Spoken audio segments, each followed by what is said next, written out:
I'll get right to it. My name is Matthew Robinson, and I teach at Lunenburg University in Systematic Theology and Ethics. And I'm here today with Hannah Jeong.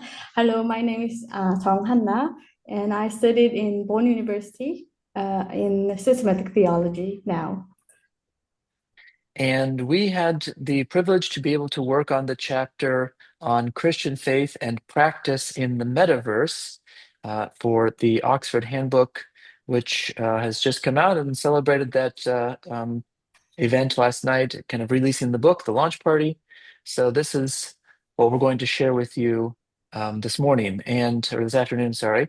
It's such a quickly and dynamically evolving topic that it can feel a bit pointless to make any definitive claims or arguments about it. Um, the field of phenomena already looks a lot different in some ways than it did 2 years ago when we were working on the project together. On the other hand, the emergence of the metaverse, we would suggest, is by no means a side trail down a dead end path, but does have some kind of persisting characteristics that might be significant for thinking about digital ecclesiology in the future. So, for the first half of our talk, Hannah is taking the lead, and Hannah, take it away. Yeah, thank you, Finn. First of all, I'd like to thank everyone for being here today. To begin, I would like to offer a brief introduction to what the metaverse is and how churches have engaged with and utilized metaverse technology over the years. Many of you are aware public interest in the metaverse has declined significantly in recent years. Moreover, some platforms are immersed under the banner of the metaverse have since discontinued their services altogether. Adding to this complexity, so far there is no general consensus on definition, scope, or objectives of the metaverse. Matthew, can you yeah, thank you, Shin. uh, for that reason, I would like to begin by tracing the origin of the term metaverse itself and clarifying the range of phenomena and technologies that this concept is generally understood to encompass. The word metaverse was coined by Neil Stephenson in his novel Snow Crash. In the novel, the term was used for a three-dimensional virtual reality in which humans interact with other players and non-players characters by means of avatars.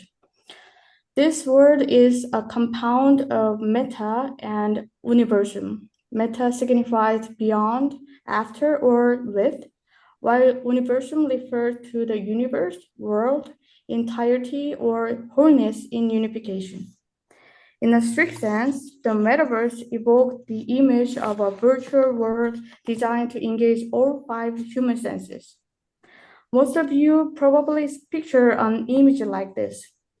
However, under the broadest classification, any connection between the online and offline worlds or offline interactions mediated by the online limb falls within the scope of a metaverse. This encompasses technologies such as the IoT and cloud services, which do not require VR technology. The core idea of the metaverse lies in the convergence of the virtually enhanced physically of reality and virtual spaces endowed with a sense of physical presence and realism. In other words, it is both a fusion of these two domains and an environment in which users can experience either side of that continuum. The ASF identified four key components of the metaverse: virtual world, metaverse, augmented reality, and live logging. Importantly, a platform does not need to incorporate all four elements. Even the presence of only some of these characteristics may qualify it as a metaverse in the broad sense of the term. However, such a broad understanding often differs from what the general public typically recognizes as a metaverse. For this reason, the study focused primarily on churches operating with the platforms that utilize avatars and provide persistent virtual worlds. Church-related activities within prototype metaverse environments can be tracked back as early as 1999. However, the platform most commonly recognized as the world's first self-described metaverse church was Church of Fools. Since then, a variety of other churches, some of which are shown on the screen, have emerged in virtual environment. When you hear the term metaverse church, what kind of image comes to your mind? Is the metaverse church an alternative to the physical church? Is it a replacement or a supplement or even an extension of existing physical church life?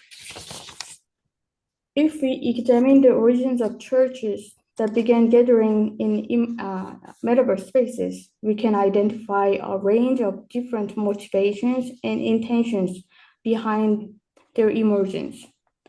While there were efforts to reach out for the purpose of evangelism to the younger generation living in the metaverse, there was also a strong drive to preserve the church community when physical gatherings were impossible.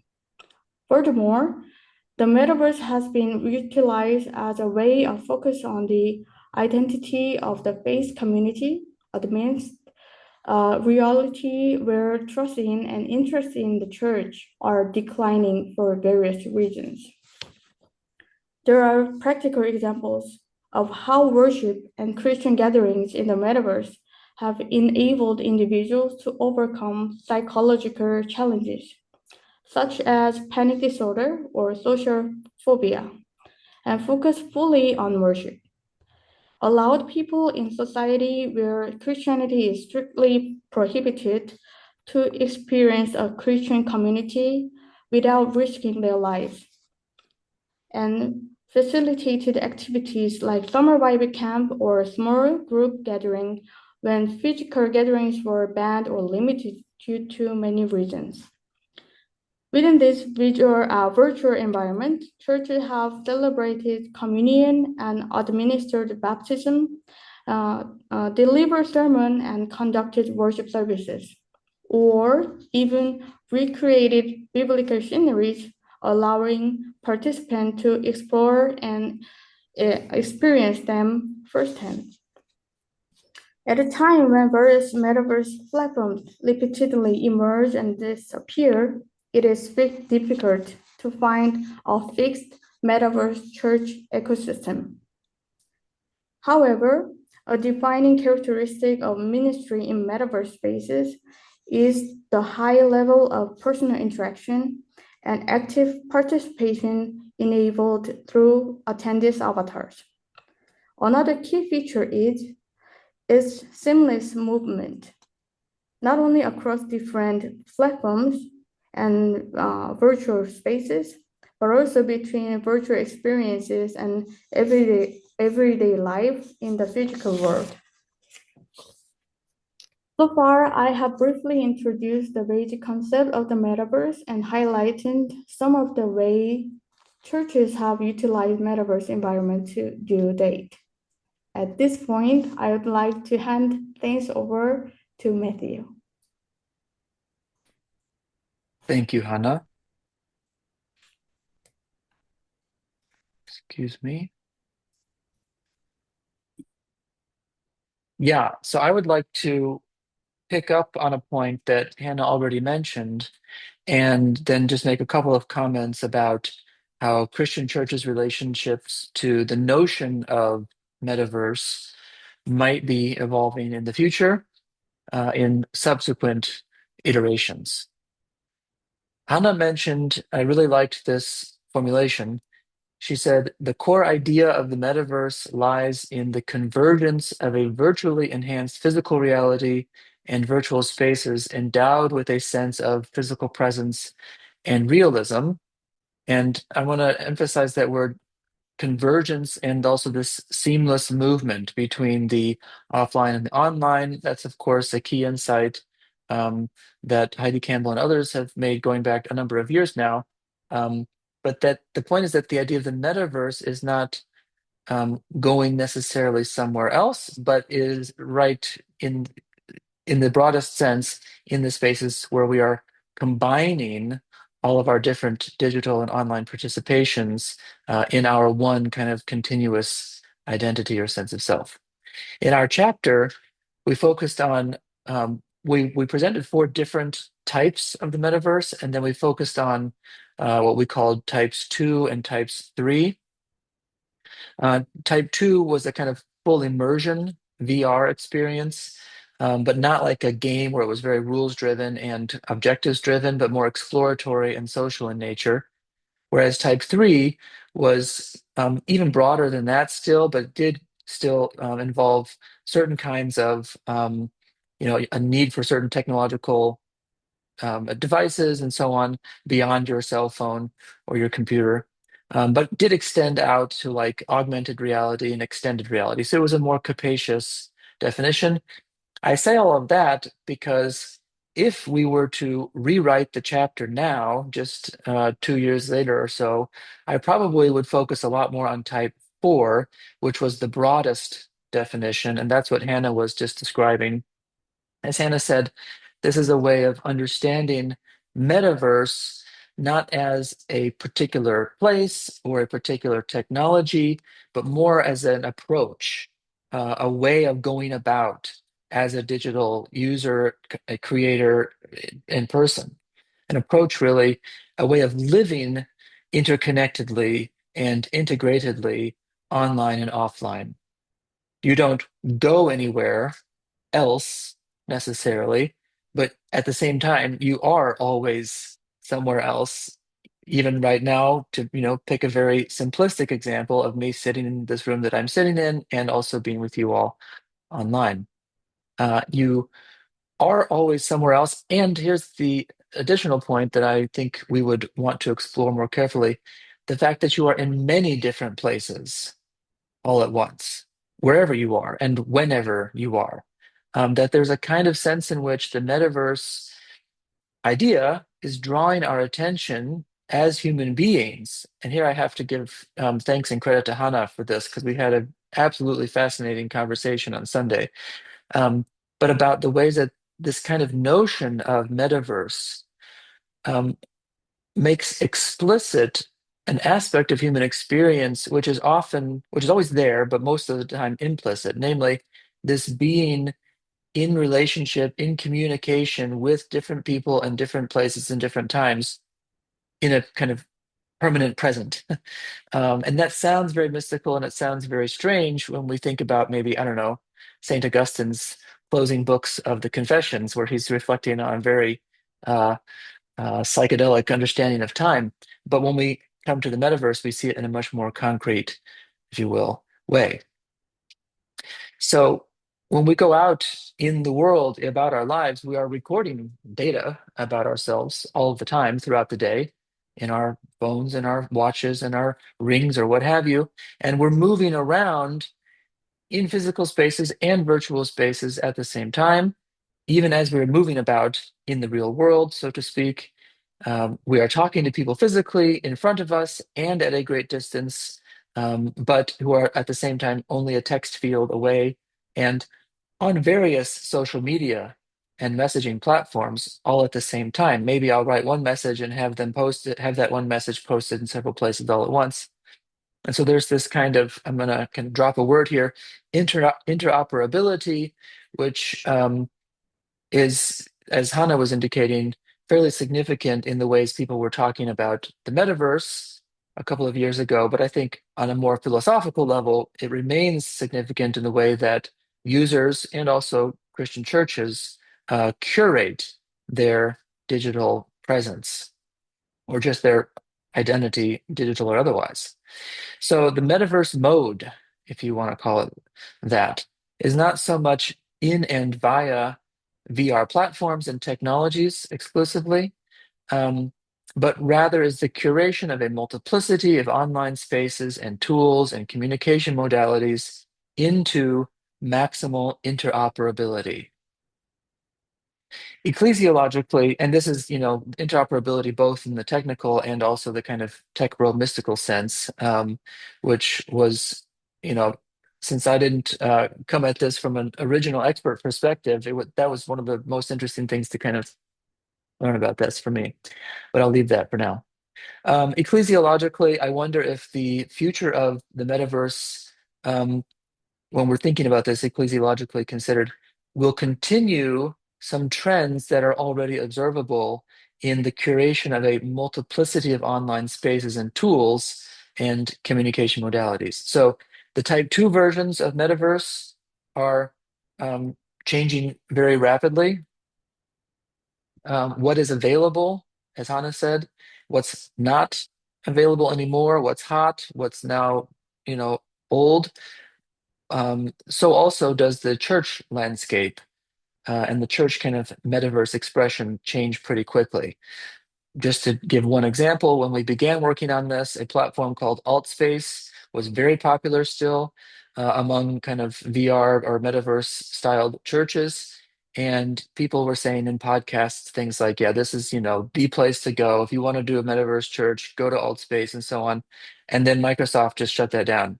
Um, Fairly surprisingly to I think a lot of people in 2023. So that was no longer there. People then moved to other platforms like big screen, as you see here, or VR chat, and some others, Meta Horizons. That's also kind of changing very, very quickly.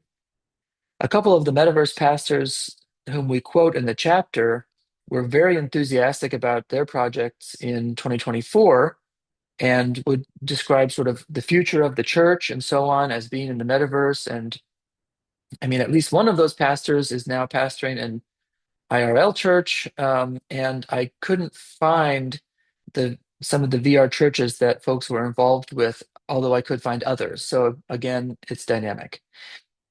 Um, so that's the kind of all about the shifting and quickly shifting nature of this. And I know we have a couple people in the audience here who are much more hands-on, and it'd be interesting to hear what the dispatches from the front are. However, all of that is not to say that this phenomenon is disappearing. There are still plenty of online only churches, and I do not think there is any reason to believe that will be changing soon. Churches talk about a digital campus. Some of them refer to themselves as a solely digital church. Um, Saddleback is a very huge church, and they have a digital campus. They've been doing that since the early 2000s. Um, and with, different, a kind of um, pastiche of offerings, though, book clubs and parent groups and so on and so forth.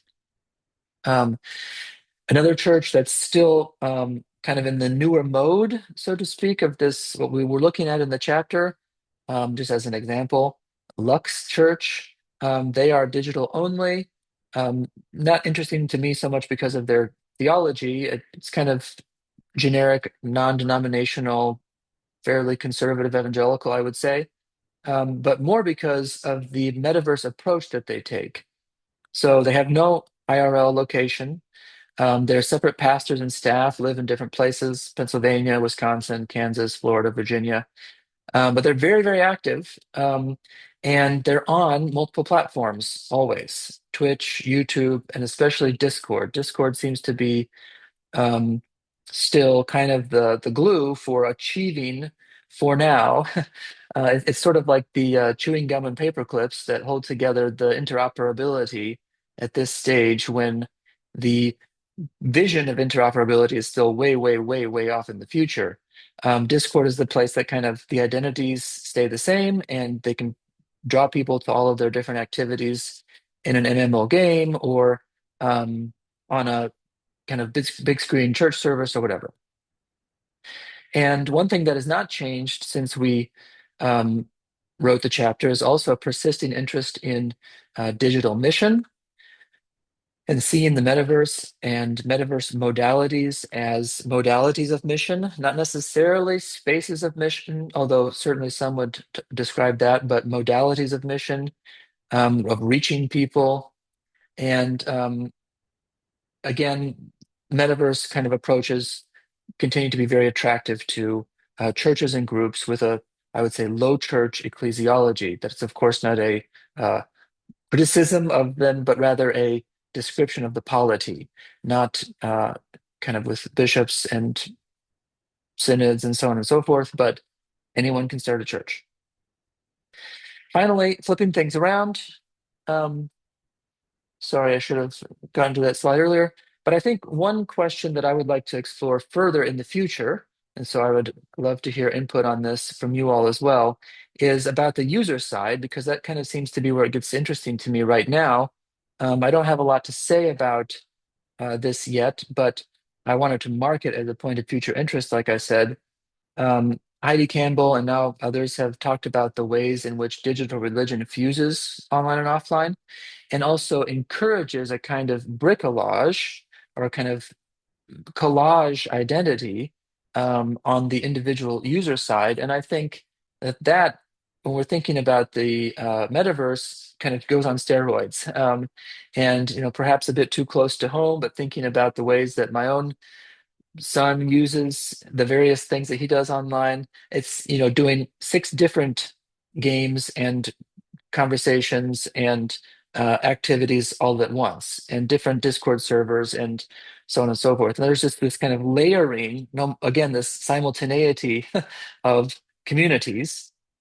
Um, and in several cases, you'll be in multiple Discord or Minecraft servers with the same people at the same time, but you're in different places.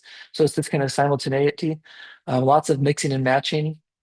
So people do obviously stream services still, or maybe live worship. You see this also at stores. People have like a little phone on there at the cash at the casa, the cash register, um, and you see maybe they're streaming some live service or something, or maybe listening to kind of a particular um, Christian influencer podcast while having a work meeting. This sort of divided attention of the user and how people also come and go for bits and pieces. I think that that's a point that's very interesting to me, and I'd like to explore further. But just as a closing illustration of the multiple layers, here we have the first Christian Fortnite song ever, which was posted on Instagram. So there's 2 platforms already. And then in order to listen to it, you can go to YouTube. So um, that is how we would then close. And you don't have to listen to the song, but I'm not exactly sure what makes it a Christian Fortnite song, but there it is. So thank you for your attention, and we look forward to the conversation.